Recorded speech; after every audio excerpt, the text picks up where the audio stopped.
Vamos orar. Obrigado, Jesus, por estarmos aqui.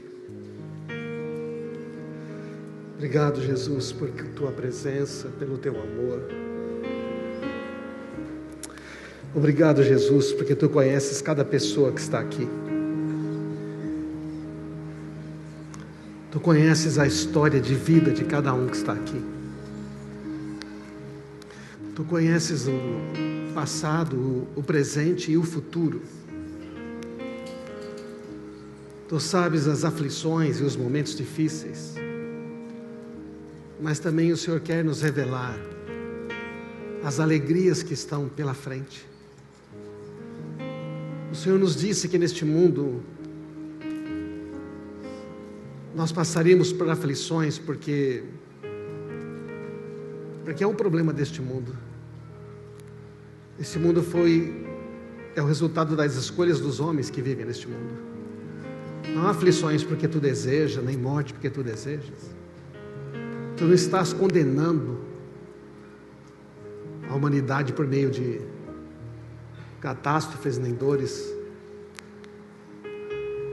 A humanidade que estamos vivendo é apenas o reflexo das escolhas dos homens que aqui estão. Mas a tua escolha foi nos salvar, nos dar a vida eterna. E estar aqui conosco, neste mundo, para responder nossas orações, para nos ensinar a viver aqui uma vida que vale a pena ser vivida. Obrigado, Jesus. Obrigado, Senhor.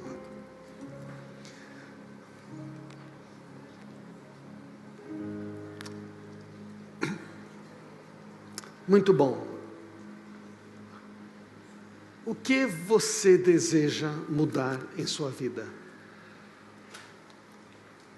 Você já pensou sobre isso, não? E aí, irmãos? Maravilha. Vocês estão me ouvindo bem, não? Então? Que bom. O que é que você deseja mudar na sua vida? Você já fez essa pergunta? Você já acordou um dia pensando assim: se eu pudesse mudar... Se você pudesse mudar qualquer coisa na sua vida, o que é que você mudaria? Vamos supor que você pudesse mudar qualquer coisa. Jesus aparece para você e fala: você pode mudar qualquer coisa na sua vida. O que é que você mudaria? Pensa agora. Eu mudaria a minha mulher, Senhor. Não, tudo bem. Eu mudaria o meu marido. Mas pensa agora. Você pode mudar qualquer coisa.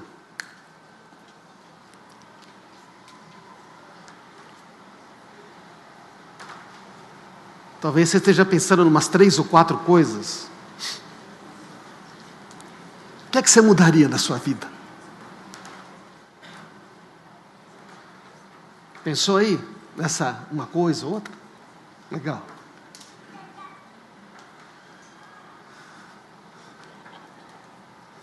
Essa foi uma pergunta que o Espírito Santo me fez durante vários meses, numa época da minha vida. Eu levantava e vinha essa pergunta: o que é que você gostaria de mudar na sua vida? No começo eu pensei que essa pergunta era da minha cabeça, mas depois eu percebi que era Deus perguntando: o que é que você quer mudar na sua vida? Porque eu andava muito insatisfeito com a minha vida.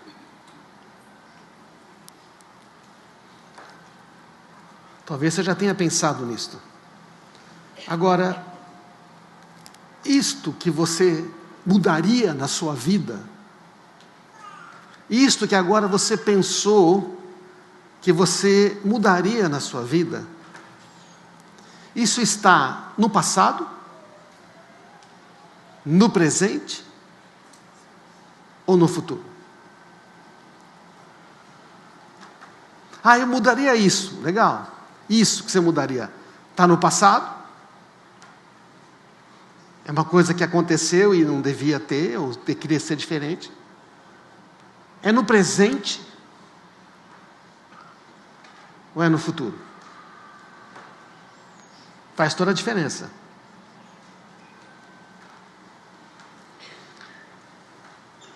Quantos mudariam alguma coisa?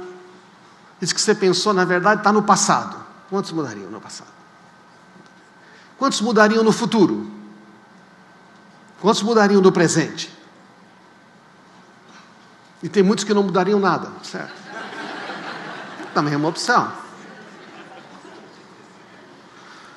Levantar a mão em igreja nunca dá certo, não é verdade? Eu evito perguntar. Porque na igreja as pessoas estão muito preocupadas se elas vão dar a resposta certa, não é verdade? Não. Ai, a religião é uma desgraça, gente. Está tão impregnado às vezes, né? Ai, a gente quer sempre saber qual que é o certo. A gente quer sempre, bom.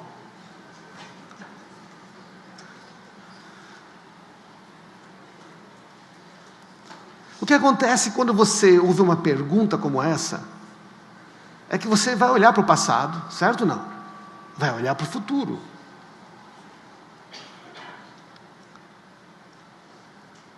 Então, a gente descobre na Bíblia, irmãos, que Deus sempre pensa em nosso presente e nosso futuro.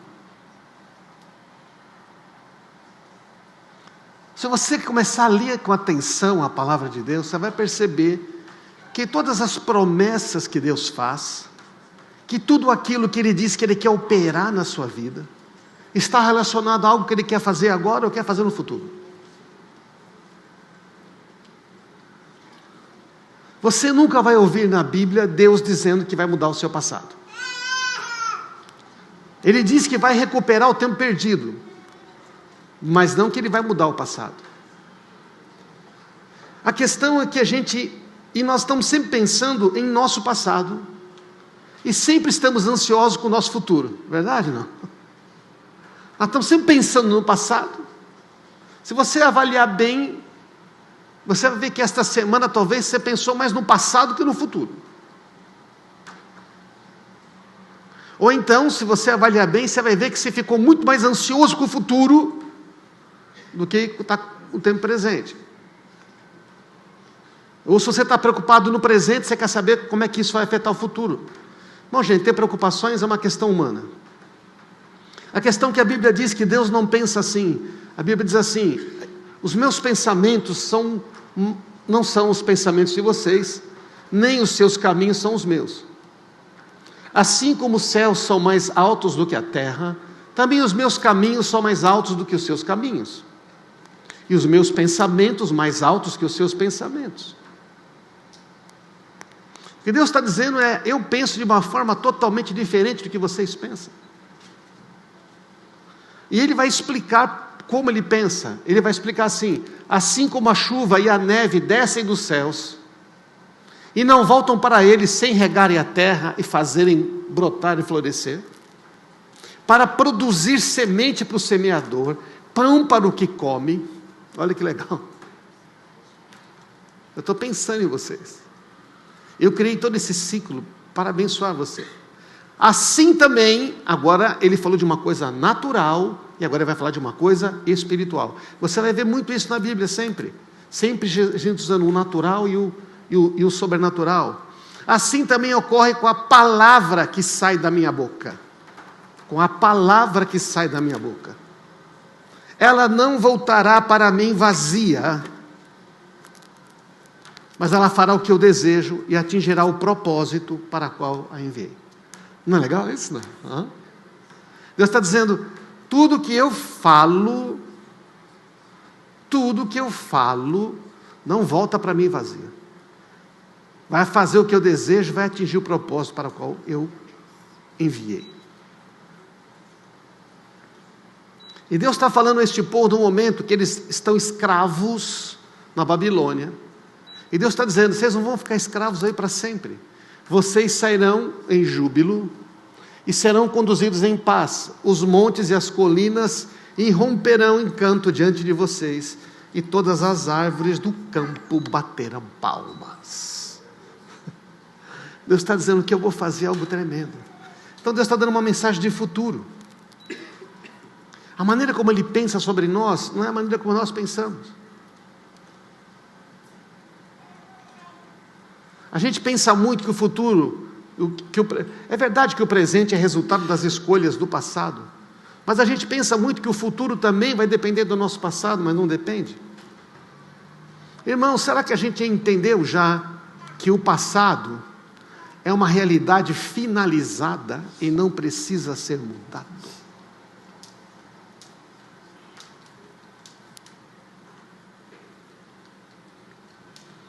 Ai, que bom, pastor, porque eu já casei e separei 5 vezes, e agora então eu vou esquecer o passado. Eu falei, mas se você continuar construindo esse tipo de futuro, você nunca vai chegar a lugar nenhum. Amém, irmãos? Não estou falando disso.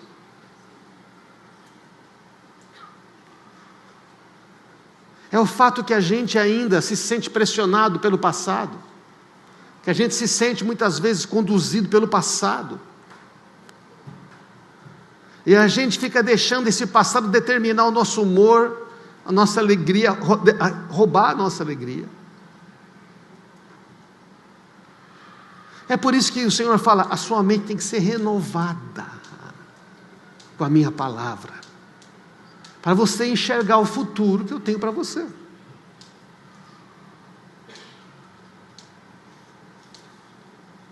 Como nós falamos semana passada, né? O homem que não tem uma visão de futuro, não, acho que eu não falei aqui, foi nem um de líderes, foi. O homem que não tem uma visão de futuro, sempre volta ao seu passado. Quando a gente não tem uma visão de futuro, nós vamos voltar ao passado.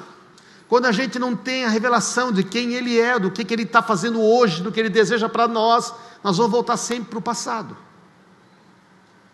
Então a dificuldade maior é a falta de fé, que mesmo diante de tantas evidências da bondade de Deus, que Deus é bom, que Ele nos ama, mesmo diante de todas essas evidências, de tudo que Deus já fez, a gente tem uma dificuldade de crer hoje, então a gente se preocupa demais com o futuro. Verdade, irmãos? Porque assim, a ansiedade pelo futuro está associada à incredulidade, e a fé se baseia no amor de Deus. Então se eu não creio, não tenho fé, não estou crendo no amor de Deus. Basicamente Deus não vai cuidar de mim, basicamente eu estou sozinho, Deus fez a parte dele, agora eu tenho que fazer a minha. Já ouviu esse negócio? Mas sempre aplicado do jeito errado, sempre aplicado do jeito errado. Qual é a minha parte? A minha parte é crer no amor dele, amém, irmãos? A minha parte é obedecer o que ele está dizendo. Então nós estamos lendo Marcos esta semana, não é? E eu quero ler com vocês aqui, Marcos do capítulo 1 até o 8, vai ser rapidinho, beleza? Você está rindo por quê? Eu não sei quantos versículos são, mas deve ser o quê? Deve ter uns 50, 60 por capítulo, uns 400, 500 versículos, é rápido.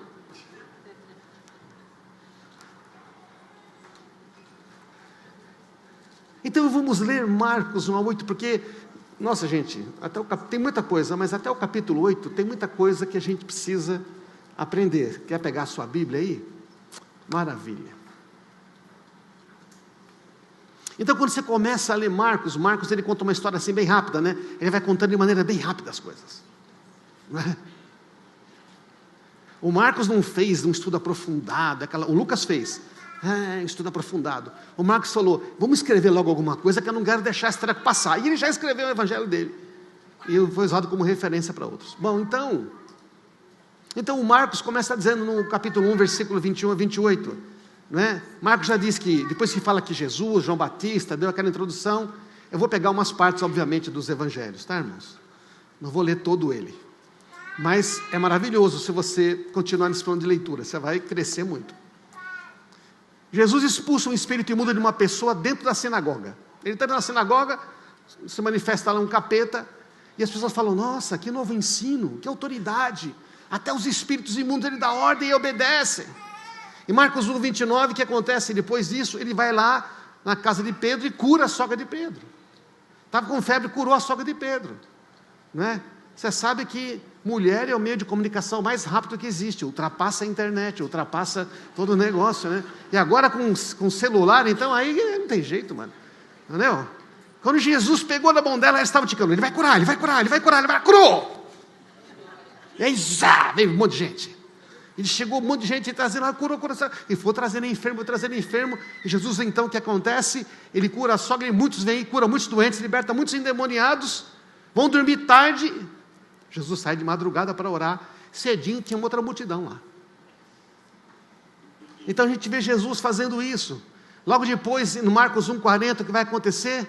Jesus cura um leproso. Quer dizer, Marcos começa a dizer que Jesus tem o domínio total sobre o mundo espiritual, e Ele tem o domínio total sobre as doenças e enfermidades de todos os tipos. Amém, irmãos? Ele começa a relatar, ele vai relatando, milagre após milagre.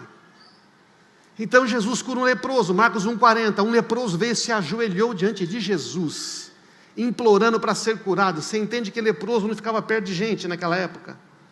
Você é leproso, acabou para você. Você é leproso, acabou, você vai morar lá longe, você vai morrer lá, esquece, não se aproxima, tchau, acabou para você. E vem esse leproso, se aproxima, e Jesus faz o quê? Ele implora dizendo, se o Senhor quiser, pode me curar e deixar limpo. Não é legal que ele falou, se o Senhor quiser? Sabe o que ele está dizendo? Eu quero. O Senhor quer? Qual é a resposta de Jesus? Cheio de compaixão. Marcos vai dar um detalhe.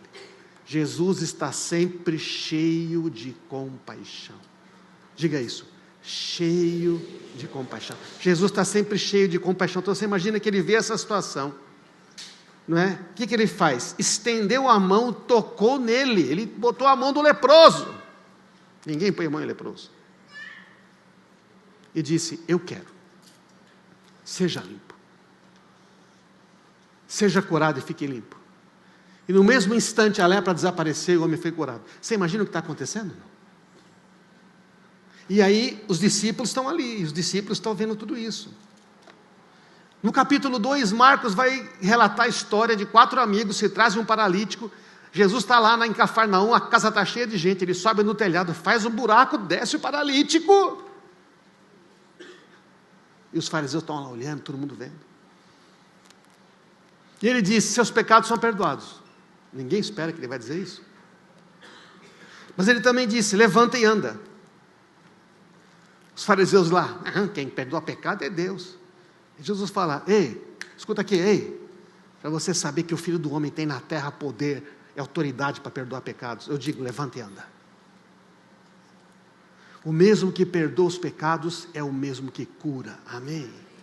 Às vezes a palavra para cura é sozo. Sozo é uma palavra que significa lá, tanto curar quanto salvar.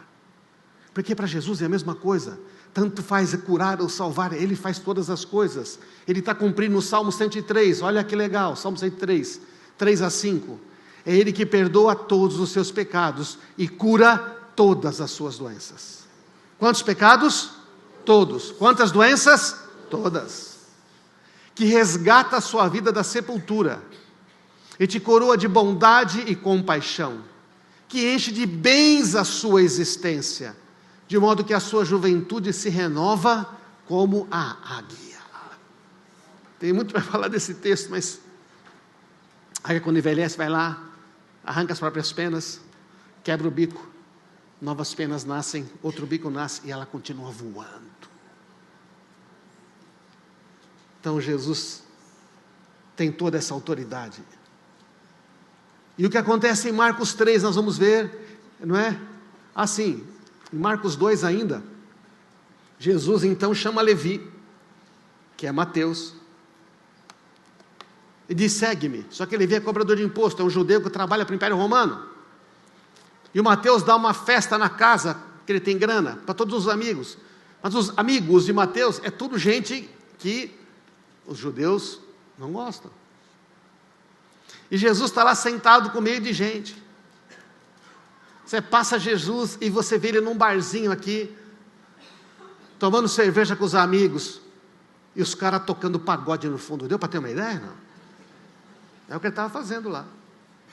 Nossa, mas quem é? Olha o pastor onde está. Tudo bem, irmãos? Porque ele come com os cobradores de impostos e os pecadores. Ao ouvir isso, Jesus disse: as pessoas saudáveis não precisam de médico, mas os doentes. Eu não vim chamar os justos, eu vim chamar os pecadores. Vocês se acham justos? Beleza. Eu quero aqueles que vocês rejeitam. Eu quero aqueles que vocês religiosos criticam. Aqueles que vocês se acham melhores do que ele. Eu quero estes. E em Marcos 3, então, o que acontece? Vocês estão entendendo, irmãos? Estou fazendo um relato rápido da vida de Jesus. Em Marcos 3, o que acontece? Jesus cura um homem dentro da sinagoga no sábado. Ele entra na sinagoga.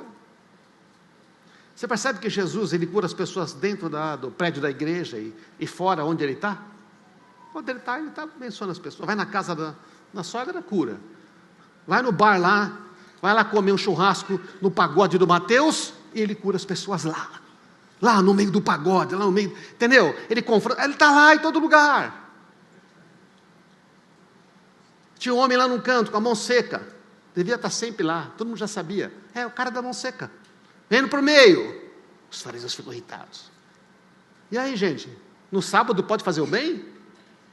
Pode fazer o bem no sábado? Ah, pode, não estica a mão, fica boa. E os fariseus com raiva, vão matar este. E Jesus fica triste com a dureza do coração dos fariseus. Depois ele entra num barco, a multidão quer vir sobre ele. Nesse momento, o Marcos vai dizer que as pessoas querem pegar nas vestes de Jesus, querem se lançar sobre ele. Jesus então entra num barco, afasta um pouco do mar e continua ensinando. E ali ele ensina, cura, expulsa os demônios, cura os enfermos. E os discípulos estão lá. Amém, irmãos?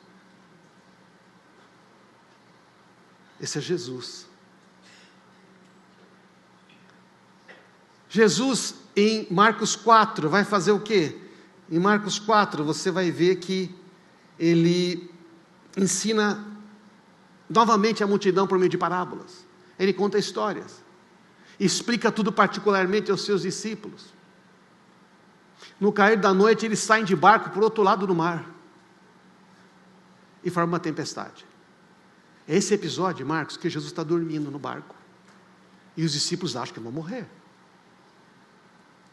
E eles vão lá e acordam Jesus: mestre, nós vamos morrer. Jesus se levanta, o que ele faz? Você sabe o que ele faz? Manda o mar ficar quieto, manda a água acalmar. E pergunta: por que vocês estão com medo? Vocês ainda não têm? Vocês ainda não têm fé? Não tem fé. Sem fé, medo. Medo, sem fé. Muito medo, pouca fé. Muita fé, pouco medo. E apavorados os discípulos diziam: quem é esse homem? Ah, mas não está andando com ele? Não está vendo o que ele faz? Quem é este homem? Quem é este homem? E Jesus então vai. Esse barco chega aonde? Do outro lado, em Marcos 5. Ele vai chegar na terra dos Gadarenos, ou dos Gerazenos. Avançou demais aqui. Na terra dos Gadarenos, Jesus expulsa uma legião de demônios. Jesus sabe para onde ele está indo. Quando ele chega lá, no meio dos sepulcros, vem um homem, nu, endemoniado. Prendia com corrente, ele quebrava as correntes. Aquela força demoníaca. Jesus manda sair, os caras falam: por favor, a gente é uma legião, nós somos muitos. Não manda para longe dessa cidade, a gente gosta dessa cidade, o povo aqui é tão legal com a gente. Não manda a gente embora para longe daqui. Manda para os porcos, vai para os porcos. Os capetas vão para os porcos se jogam no precipício e morrem afogados. Quando isso acontece, a cidade vem e eles falam assim: Senhor Jesus, não sei se falou Senhor, né? Você é Rabi, né? Oh, legal, prazer, sou o prefeito. Estamos aqui com os deputados aqui, os vereadores. A gente queria pedir gentilmente para o senhor ir embora da nossa cidade.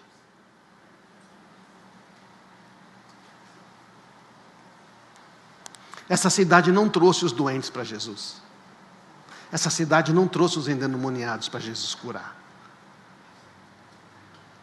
Eles estavam preocupados com o dinheiro que tinham perdido, mais do que a libertação e do que Jesus podia fazer por todos os doentes. Será que tinha doente na cidade, gente? Será que tinha ou não tinha? Tinha. Será que não tinha homem ali com mulher doente? Com filho doente? Não, obrigado, Jesus. É o seguinte, não estamos medo de perder o que a gente tem, se o Senhor entrar aqui na nossa vida. Você sabia que tem gente que tem medo de perder o que tem, se entregar totalmente a Jesus? Aí, se Jesus pedir o meu carro, nossa, se ele pedir para dar o dízimo de verdade mesmo, e pior, se ele pedir para eu dar dinheiro para alguém, e se ele pedir que nem pediu para o jovem rico, nossa, vocês estão acompanhando aí, irmãos? Percebe? Então esse pessoal falou o seguinte: eu tenho medo de perder o que eu tenho, se Jesus realmente for o Senhor da minha vida. Eu quero estar no controle.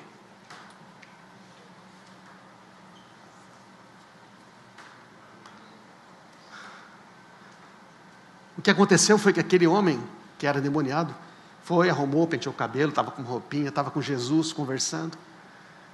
E Jesus não deixou ele seguir ele no barco, falou: fica aqui e vai contando para esse pessoal aí quem eu sou. Amém, irmãos? E aí então o que vai acontecer é que na volta, quando Jesus volta desse episódio, eles voltam para Cafarnaum, e aí o que acontece? Quem que continua atendendo as pessoas? Jesus atende o chefe da sinagoga. Jesus atende o leproso. Jesus atende as autoridades romanas. Lembra do centurião? Ele atende todo mundo. Jesus atende todas as pessoas.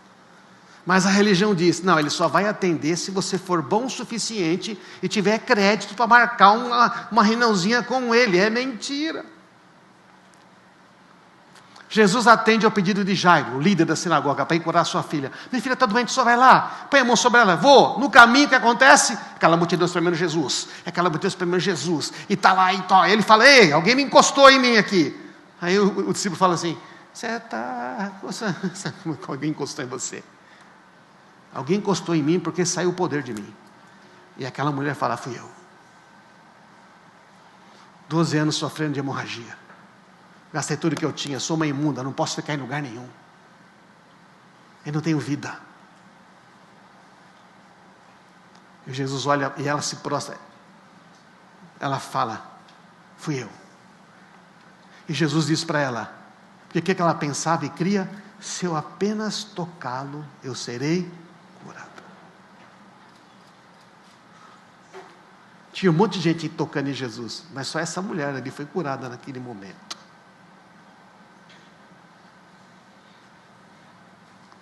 Qual foi a resposta de Jesus para ela, gente? Filha, você é uma filha. Ele chama de filha, não é lindo isso? Filha, a tua fé te salvou, vai em paz, fique livre do seu sofrimento.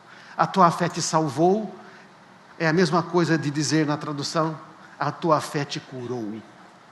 Ele falou as duas coisas.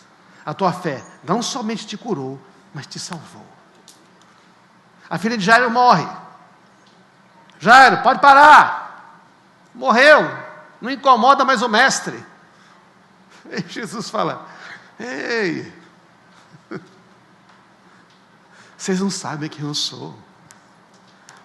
O texto diz que Jesus, não fazendo caso do que eles disseram, disse ao dirigente: não tenha medo, tão somente creia.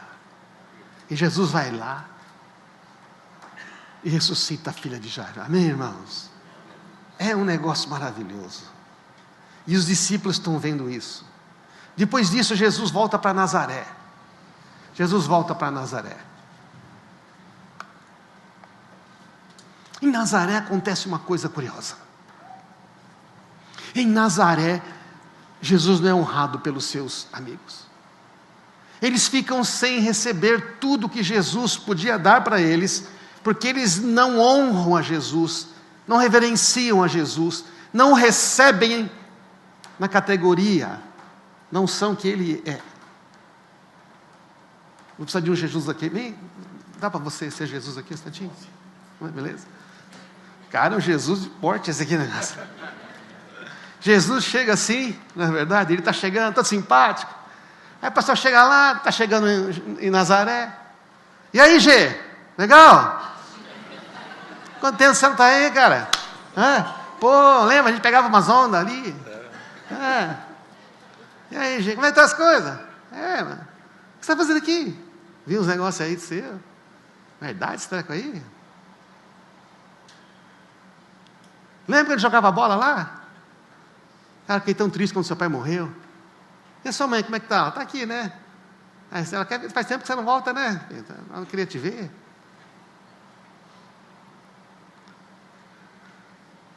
Você é Jesus para ele, certo? Ele é tudo isso mesmo, ele é amigo e tudo. Mas ele também é o Filho de Deus, amém, irmãos? Aí se Jesus entra na sinagoga, pede o livro do profeta Isaías, lê, vai dizer, hoje se cumpriu isso. O Espírito do Senhor está sobre mim. A pessoa fala, você? Você é o filho da viúva do carpinteiro? Você é o filho da viúva do carpinteiro, você não pode. Como assim?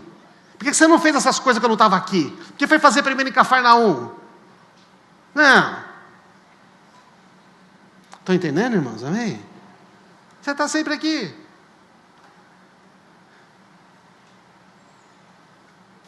E simplesmente viraram as costas para ele. Um texto diz que, quando ele falou na sinagoga, quiseram pegar ele e levar ele à força para empurrar do precipício. Mas Jesus simplesmente não falou nada, se livrou das mãos dele e foi para outro lugar. Pode ir, obrigado, Jesus.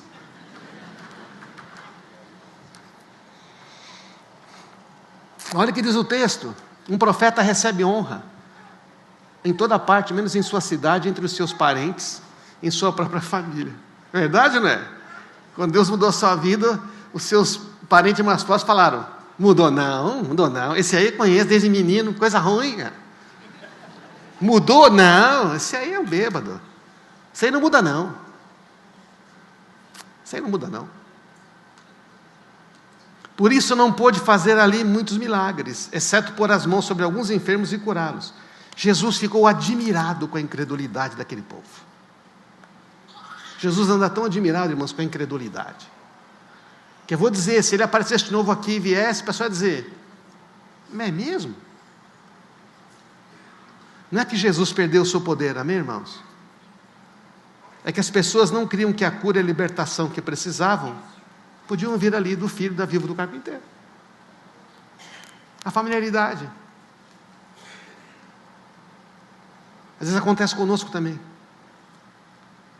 E o que vai acontecer em Marcos? Estamos indo. Marcos 6,30.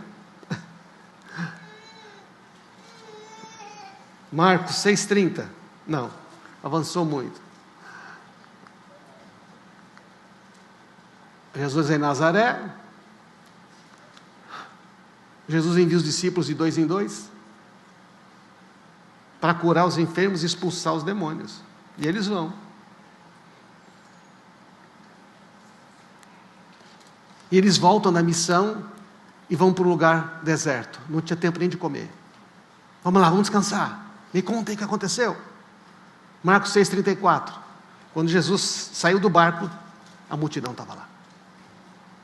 Teve compaixão dela. Eram ovelhas que não têm pastor. Jesus vai então, em Marcos 6,30, o que ele vai fazer? Ele multiplica os pães e os peixes.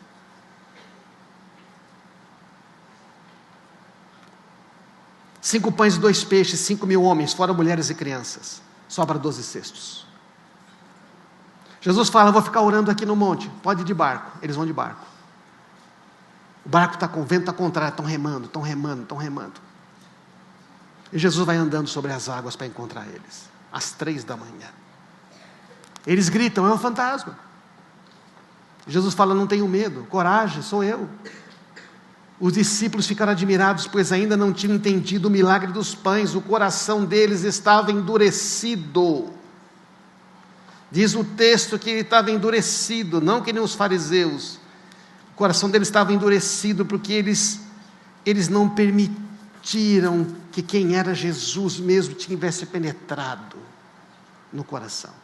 Como muita gente na igreja hoje, vai, concorda, acha legal, mas não crê de verdade em Jesus. Jesus não penetrou no coração. Então vive sempre uma vida medíocre, uma vida sem fé, uma vida frustrada, porque Jesus ainda realmente não domina. Jesus não domina. Então o que é que vai acontecer? O medo enfraquece a fé. A fé que opera pelo amor vence o medo. Mas Mateus 8:26 vai dizer sobre este episódio mais uma coisa, presta atenção, gente. Onde será que ele quer chegar com tudo isso? Já estou chegando. Esses discípulos viram com seus olhos Jesus curar o paralítico, expulsar demônio, ressuscitar a filha de Jairo. Estão entendendo, irmãos? São esses discípulos que viram multiplicar pão e eles estão com medo do barco, eles têm um problema de fé. Eles viram todos esses milagres, eles têm um problema de fé. Porque vocês estão com medo? Como é pequena a sua fé. Estão entendendo o dilema, irmãos? Jesus cura todo tipo de doença, tem autoridade sobre os demônios, multiplica pão e peixe, anda sobre o mar, controla os ventos e as ondas, tudo obedece a Jesus, mas os discípulos estão com medo. Porque a realidade de quem Jesus é não havia penetrado nos corações. Amém, irmão? Será que essa palavra é relevante para nós hoje? Será que a gente pode se colocar no lugar dos discípulos? Coloca-se no lugar dos discípulos aí. Aí Jesus continua a curar, a libertar. Mateus 6. As multidões vêm de novo com os enfermos e Jesus cura elas. Em Marcos 7, Jesus confronta a religiosidade dos judeus, as tradições. O judeu fala assim, os seus discípulos não lavam a mão para comer, tem todo um ritual para comer. Jesus fala, vocês têm as suas tradições. O que entra pela boca não vai para o coração, é o que sai da boca é que vem do coração. Olha que coisa. O que entra pela boca não entra no coração, vai para a barriga, vai para o intestino e depois vai para outro lugar. Agora o que sai do coração, que está no coração, que sai pela boca, é isso que destrói relacionamento, é isso que destrói o homem, é isso que acaba com as coisas. O problema está no coração. Tem que mudar o coração. O que sai do coração é o que contamina o homem, deixando ele impuro. Em Mateus 7, Jesus ainda atende o pedido da mulher Sírio-Fenícia, que falou, eu quero comer das migalhas. Ele fala, grande é a sua fé, mulher. Ele expulsa um demônio remotamente, pode ir lá, o demônio já saiu, amém? Ele está em qualquer, não adianta, ele não precisa estar presente. Ele dá uma palavra e tudo obedece, amém? E os discípulos estão vendo isso tudo. Em Mateus 8, outra multidão, outra multiplicação. Uma grande multidão fica com eles, está sem comer 3 dias. Jesus multiplica de novo os pães para 4.000 homens, e sobram 7 cestos grandes, mas os caras comeram ainda mais dessa vez. Mais pão, mais peixe. E Jesus vai confrontar os fariseus também, depois desse episódio. Jesus confronta os fariseus, e depois desse episódio eles pegam o barco para viajar para outro lugar. E eles estão no barco e Jesus vai fazer um alerta, presta atenção, cuidado com o fermento dos fariseus e de Herodes. Em Mateus diz que ele falou, cuidado com o fermento dos fariseus e saduceus. Então você tem fariseu, saduceu e Herodes. Enquanto atravessava o mar, Jesus advertiu, fiquem atentos, tenham cuidado com o fermento. Agora nós somos os discípulos. Agora nós estamos no barco. Aí os discípulos começam a discutir. Os discípulos começaram a discutir entre si porque não tinham trazido pão. Os caras acabaram de multiplicar pão lá. mas eles não trouxeram o pão. Só tinha um pão. Ao saber o que estavam falando, Jesus disse: por que é que vocês discutem sobre falta de pão? O senhor falou do fermento. Hello? Eu não sei como é que Jesus falou essas frases. Será que ele falou assim? Vocês ainda não sabem. Ó discípulos amados, será que vocês ainda não entenderam? A gente pensa que Jesus é assim, né? Tipo, né? Um monge.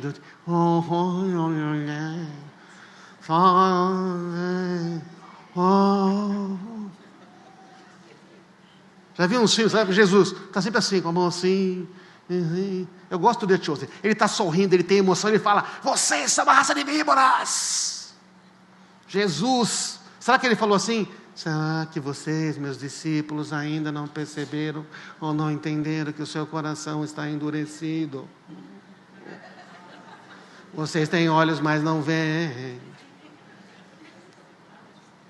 Eu imagino que Jesus falou assim: como é que é?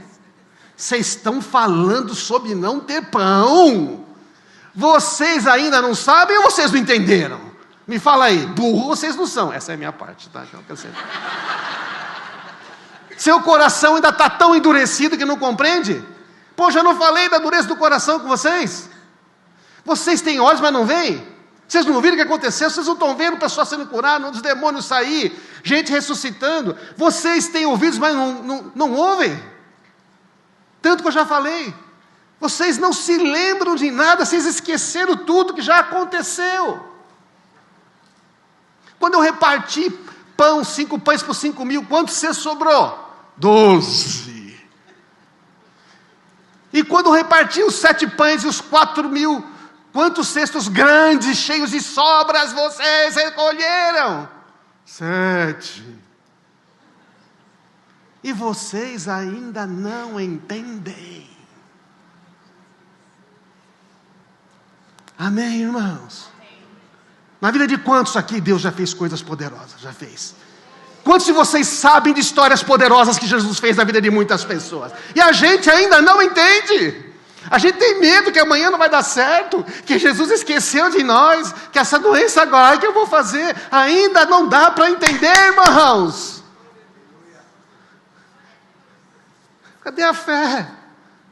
Acho que agora não vai dar. Estou vendo aqui mais uma vez nessa igreja, ver se a minha vida melhora. Melhora? Mas que tipo de fé você tem? Que tipo de fé? Hein, irmãos? Versão de Mateus. Ao tomar conhecimento do que tinham falado, Jesus falou: como é pequena a sua fé. Como é pequena a sua fé. O mesmo episódio em Mateus. Porque vocês discutem sobre falta de pão. Como não conseguem entender que eu não estou falando de pão? Repito, tenham cuidado com o fermento dos fariseus e saduceus. Finalmente entenderam que não se referia a fermento do pão, mas ao ensino. Como aquelas pessoas viviam. Ao ensino dos fariseus e saduceus. Então, a fé, irmãos, é enfraquecida por esses 3 fermentos. Veja, eu contei toda essa história, você está lendo toda essa história, você está lendo Marcos e chega no capítulo e fala: mano, como é que esses caras ainda têm dúvida? É verdade ou não é? Como é que esses caras que estão andando... Pô, nós não estamos andando com Jesus todo dia. Esses caras andam com Jesus todo dia. Você entende que eles não relataram todos os milagres? Você entende que houve centenas, milhares de milagres? Não. Eles não registraram todos.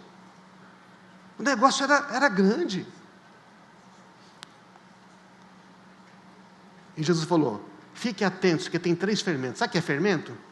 É 1 grama de fermento que você coloca num quilo de massa e a massa toda é afetada.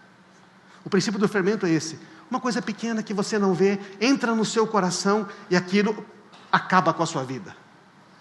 Mas também, o reino de Deus também é como um fermento que entra no seu coração, a verdade da palavra, e ela transforma a sua vida.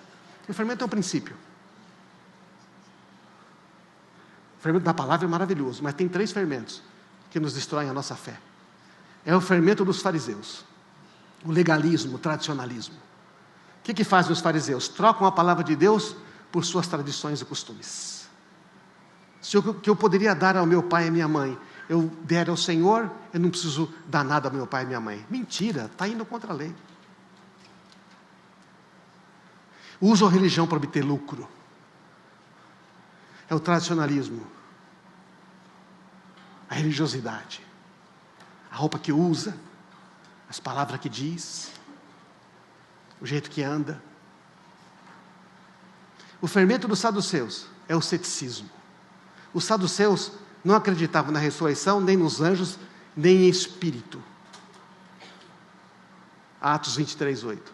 E hoje em dia, tem gente aqui que não acredita que Jesus está curando, não acredita em dons do Espírito Santo, não acredita que o Espírito Santo está aqui, e tudo assim, tudo é assim.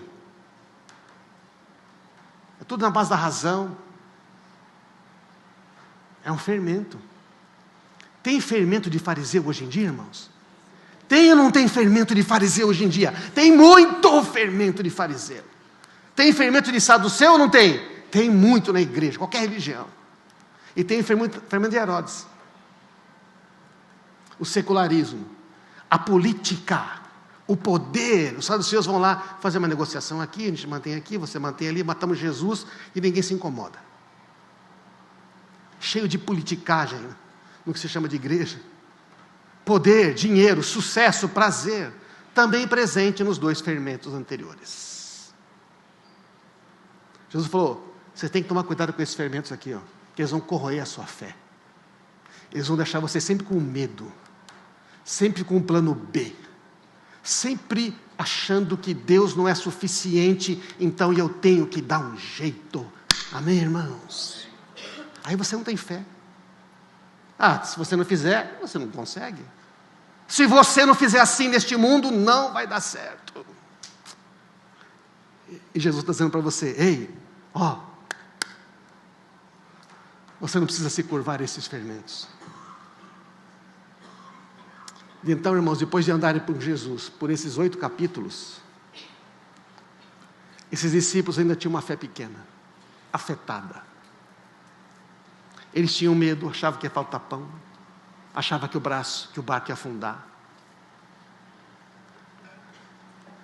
A fé em Deus, em Jesus, não depende do passado, e a fé em Jesus não tem medo do futuro.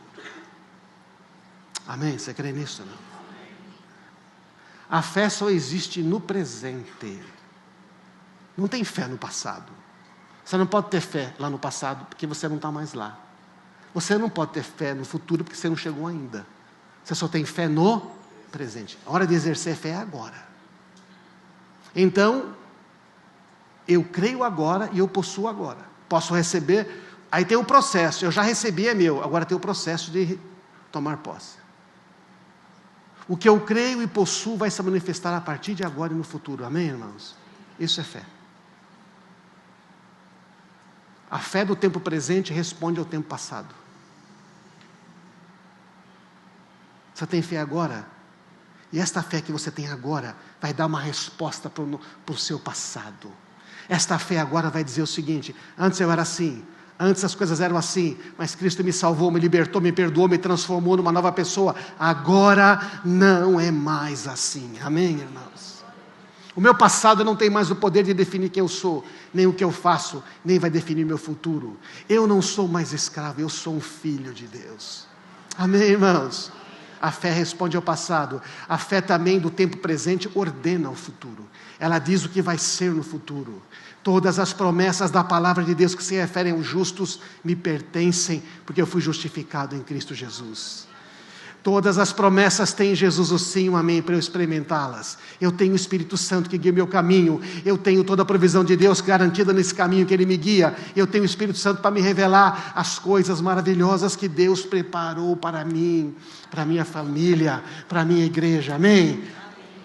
Deus nos revelou pelo Espírito. Você consegue entender a fé? Quando essa fé é fraca, no passado não vai e nem no futuro vai. Depois de tudo que eu já ouvi sobre Jesus, quando Ele esteve aqui, depois de tudo que você ouviu Jesus, que Ele fez na sua vida, na vida de outras pessoas, nos relatos de tanto ao redor do mundo, ei, você ainda duvida? Você ainda não entende? A gente ainda tem medo?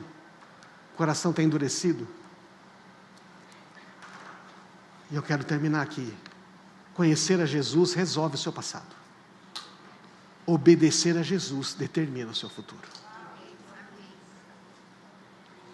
Mas a fé, tanto para resolver o passado, quanto para determinar o futuro, a fé para que isso aconteça, só existe no presente.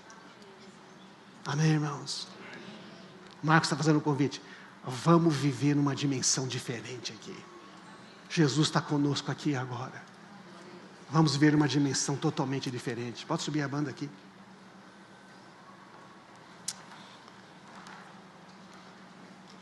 Conhecer a Jesus resolve o seu passado. Obedecer a Jesus determina o seu futuro. Tem gente que só conhece Jesus para resolver passado. E vive criando um passado ruim. Vive criando um passado ruim. E Jesus tem que ficar sempre limpando o passado. Porque hoje não obedece. E não constrói um futuro. Eu vim dizer para você hoje aqui, que Jesus está dizendo para nós, ei, tem um futuro muito bom para você. Eu sei os planos de bem que eu tenho para você, planos de paz. Você me invoca, eu vou te responder. Você confia em mim, eu vou mudar. E se a gente responder essa pergunta de novo?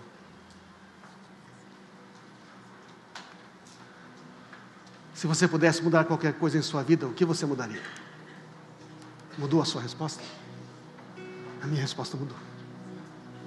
Eu falei, Jesus, não quero mudar nada no passado. Obrigado por estar aqui. Jesus, eu não quero ficar ansioso para mudar o futuro.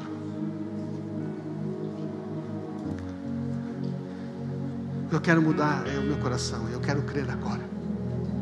Eu quero viver agora crendo quem Tu és. Jogar fora as mentiras. Eu quero jogar fora o fermento. Eu quero tomar uma atitude agora. Não quero fazer mais uma promessa para minha mulher, para os meus filhos, para mim mesmo, dizendo eu vou melhorar. Eu vou me apropriar do que o Senhor fez. Amém, irmãos? Vamos ficar de pé. Vamos fazer algumas orações.